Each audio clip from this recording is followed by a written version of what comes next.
Okay, let's set up our scene. I'm going to use Victoria 7, but you can use any model you like.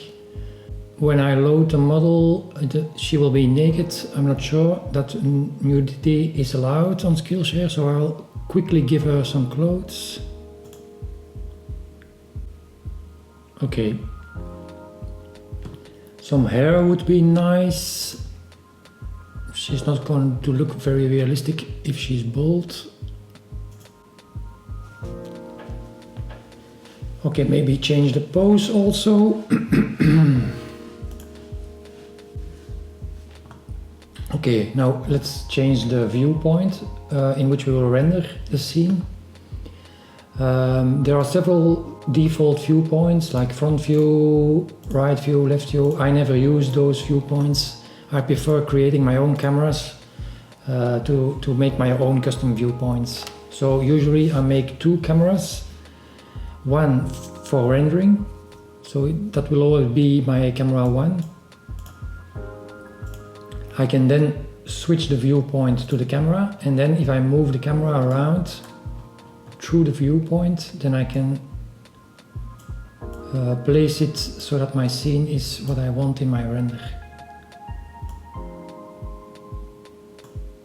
Okay, so also something we can do is change the face morphs a bit so it looks more realistic. All of the models always are 100% symmetrical, but in real life nobody's face is actually symmetrical, so it helps for the realism to dial in some imperfections so that the face becomes asymmetrical. It used to be much more easy to do that because you were able to move up the left eye, for example, but that's not possible anymore with the new models. So we'll have to use a few other things, like for example, if you go to actor and you type in nose, you will get a selection of the nose variables.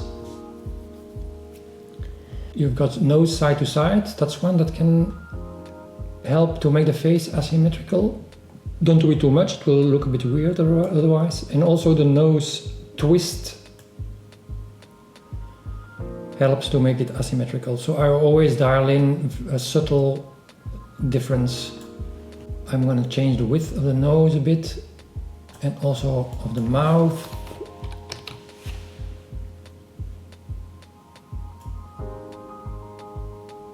There you go. So she's looking very serious for the moment. Let's change that. So I'm going to change the expression a bit. Sarcastic. I like that one because it's also asymmetrical. Some of the expressions are asymmetrical, so let's just change that a bit and then make a smile a bit more. Okay, now I'm still missing a background. I'm gonna quickly create one by adding a new primitive and just taking a cube, size 2 meters, accept. Okay. So I want to transform the cube into a wall. I would like to zoom out, but I'm not going to do it with my camera 1 because I'm going to change my render view and I want to keep that fixed. So I'm going to create a second camera, camera 2. Okay, so I've got a second camera. I'm going to switch my viewpoint to the second camera. Now I can zoom out. Make sure the cube is selected in the scene tab. And now in the parameters tab, I can change the scale so that it becomes more like a wall. And then I can move it about so it becomes a background.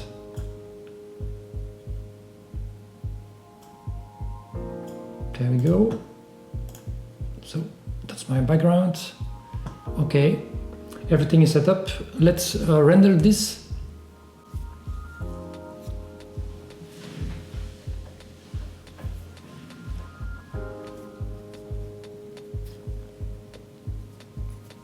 Okay, that's good enough.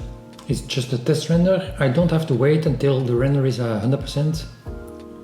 And my render will always be open in a separate window So I can render a second render and I can compare the two. So I'll just keep this one for later reference. Okay, that's everything about setting up a scene.